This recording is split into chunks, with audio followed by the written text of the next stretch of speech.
포토샵에서 가장 많이 쓰는 도구 중에 하나인 이동 도구에 대해서 오늘은 배워보도록 하겠습니다. 자, 이동 도구는 이름 그대로 어떤 이미지를 이동시켜주는, 움직여주는 그런 도구고요. 또 이동 도구가 가지고 있는 주요 기능 중에 하나가 이미지들을 정렬하는 기능들이 있어요. 그래서 일단은 처음에 이미지를 어떻게 옮겨오는지부터 배워보도록 하겠습니다. 자, 일단 새 창을 만들어 볼게요. 새 창을 만드는 방법은 자, 여기 파일 메뉴에서 첫 번째 메뉴에 새로 만들기를 요 메뉴를 클릭하거나 아니면 그 옆에 있는 단축키 컨트롤 N을 눌러서 새 창을 만드는 창을 띄웁니다. 자, 폭은요. 가로 폭은 600, 단위는 픽셀, 높이도 600, 그 다음에 픽셀, 해상도는 72로 해서 세팅을 한 다음에 확인 창을 누를게요. 자, 그러면 이렇게 창이 크게 딱 맞게 열리는데 여기 위에 상단에 요 바를 클릭해서 놓으면 내가 설정한 작업창에 딱 맞는 창으로 이렇게 바뀝니다. 자, 이제 이미지를 불러오겠습니다. 이미지도 마찬가지로 파일 메뉴에 있는 열기에서 열 수도 있고 그 옆에 있는 단축키 컨트롤 O를 눌러서 열 수도 있습니다. 요거 말고요. 더 쉬운 방법은 지금 요 작업창에서 요 빈 곳 있죠. 이 빈 곳을 더블 클릭하면은 똑같이 컨트롤 O를 누른 것과 똑같이 열기 창이 뜹니다. 자, 여기서 우리 시금치 이미지를 열어보겠습니다. 자, 포토샵에는 이렇게 기본적으로 이렇게 탭 방식으로 열려요. 물론 저 환경 설정에서 내가 이제 얘를 따로 열리게 바꿀 수 있기는 한데 기본적으로 이렇게 탭 방식으로 겹쳐서 이미지가 열리게 되어 있습니다. 자, 얘를 분리하는 방법은요. 여기 이름 있는 데를 클릭해서 드래그해서 놓으면 이렇게 띄워놓을 수 있습니다. 자, 그러면 이제 요 시금치 이미지를 요 내가 만든 작업창으로 가져와 볼게요. 자, 요 위에서 내가 옮기려고 하는 이미지 위에서 마우스 클릭한 다음에 클릭한 상태에서 놓지 말고 바로 드래그하면 이렇게 가지고 올 수 있어요. 요 이미지는 이제 필요 없으니까 얘는 닫도록 하겠습니다. 자, 여기 이제 레이어 패널을 보면은 원래 있던 그 내가 새로 만든 배경 레이어 위에 내가 지금 가지고 온 이 시금치 이미지가 온 걸 볼 수 있죠. 자, 지금 이미지를 가지고 왔는데 이 이미지가 이 전체 창에서 가운데에 있었으면 좋겠어요. 그래서 이 정렬하는 기능 역시 이동 도구에 있고 굉장히 중요한 기능 중에 하나입니다. 자, 일단 우리가 무언가 정렬을 하려면 기본적으로 2개 이상이 선택되어 있어야 돼요.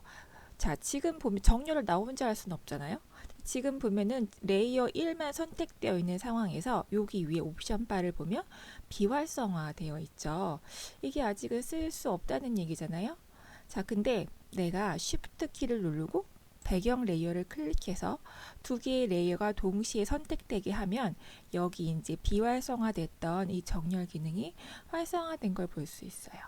자, 여기 있는 이 아이콘들의 모양만 봐도 이게 어떻게 정렬하는 거지 눈치챌 수 있을 것 같아요. 자, 우리는 이 이미지가 가운데, 수직의 가운데 누르면 딱 올라가죠. 그 다음에 수평 가운데 꾹 누르면 가운데 오죠. 그래서 이렇게 쉽고 간단하게 이미지를 정렬할 수가 있어요. 얘가 아마 이미지 이동 툴이 갖고 있는 굉장히 기본적이면서 주요한 기능 중에 하나라고 보시면 돼요. 자, 그 다음에 이제 얘는 작업을 다 했으니까 닫고요. 자, 그 다음에 다른 작업을 또 하나 해보도록 할게요.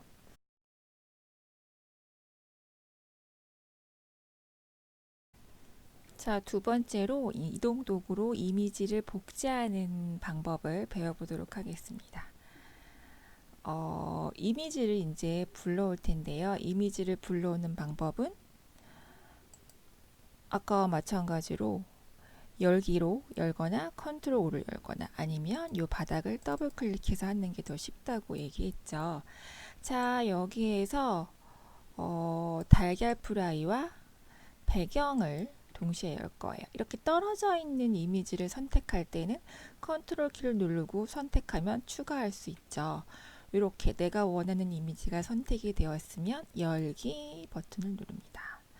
자, 그러면 이렇게 마찬가지로 또 탭으로 겹쳐 열리니까 위에를 클릭해서 얘를 이렇게 띄어서 놔줄게요. 자, 우리 방금 배웠죠? 달걀 프라이 이미지를 이 배경 위에 옮겨 보도록 하겠습니다. 지금 이동 도구가 선택되어 있는 상황이고 얘를 클릭한 상태에서 놓지 말고 여기에 드래그하면 이렇게 이미지를 복사해서 옮길 수가 있어요. 자, 그럼 마찬가지로 레이어 패널에 내가 지금 가지고 온 이미지가 이렇게 추가가 되었고요. 자, 이 이미지를 이제 복사해 볼 거예요. 자, 이동 도구에서 이미지를 복사하는 방법은 Alt 키를 누른 채 지금 Alt를 내가 눌렀더니 누름과 동시에 커서 모양이 바뀌죠. 이게 지금 뭐야? 복사할 수 있다는 뜻이에요. Alt 키를 누른 채 이렇게 드래그하면은 이미지를 복사할 수 있어요. 레이어 패널에 보면은 지금 이미지가 복사가 돼서 뒤에 자동으로 사본이라고 붙어 있는 걸 볼 수 있죠. 이렇게 이동 도구를 선택한 상태에서 Alt 키를 누른 채 드래그하면 클릭 드래그하면은 이미지를 복사할 수 있다. 근데 내가 이미지를 옮기고 싶을 때 복사하고 싶을 때 얘를 수직이나 수평으로 똑같은 위치에 하고 싶으면 어떻게 하냐면 그 수직이나 수평의 기능을 더해주는 옵션 키가 Shift 키예요. 그래서 Alt와 Shift를 동시에 누른 채 클릭해서 드래그하면 복사도 하면서 동시에 수직이나 수평으로 옮길 수 있어요. 그죠? 얘도 마찬가지로 이렇게 복사가 되었는데 얘랑은 지금 보면 반드시 Shift 키를 누른 채 복사했기 때문에 수평으로 복사된 걸 볼 수 있죠. 자, 이제 우리는 여기서 이 세 가지 얘네들을 조금 가지런히 정렬을 해보도록 할게요. 우리 좀 전에는 두 개로 이렇게 정렬하는 거 배웠는데 이제 세 가지도 간격을 조정도 하면서 정렬도 맞춰야 돼요. 자, 지금 이렇게 세 개의 레이어들, 요 세 개의 이미지를 가지고 정렬을 할 건데 여기서 Shift 키와 컨트롤 키의 차이에 대해서 잠깐 설명을 할게요. 컨트롤 키를 누르고 레이어를 클릭을 하면은 이렇게 클릭한 게 이렇게 추가되는 거예요. 한번 누르면 더 빠지고요. 그죠? 자, 근데 Shift 키는 뭐냐면 내가 선택하고자 하는 레이어들을 맨 위와 맨 아래를 클릭하면 그 사이에 있는 것도 동시에 선택이 돼요. 내가 Shift 키를 누른 채 얘를 누르면 요 가운데 있는 것도 같이 쭉 선택이 된다는 얘기예요. 무슨 차이가 있는지 알겠죠? 자, 그리고 우리 앞에서는 이렇게 두 개가 선택이 되었을 때 얘가 이렇게 활성화 됐었잖아요. 요 간격을 맞추는 메뉴는 3개 이상이 선택되었을 때 활성화될 수 있어요. 그래서 이렇게 3개의 레이어를 선택한 다음에 보면 요가 이렇게 활성화된 걸 볼 수 있죠. 자, 그럼 이 상태에서 우리 수평으로, 그러니까 수직으로 가운데 맞추고 그 다음에 요것들 사이에 간격을 맞추고 하면 이렇게 가운데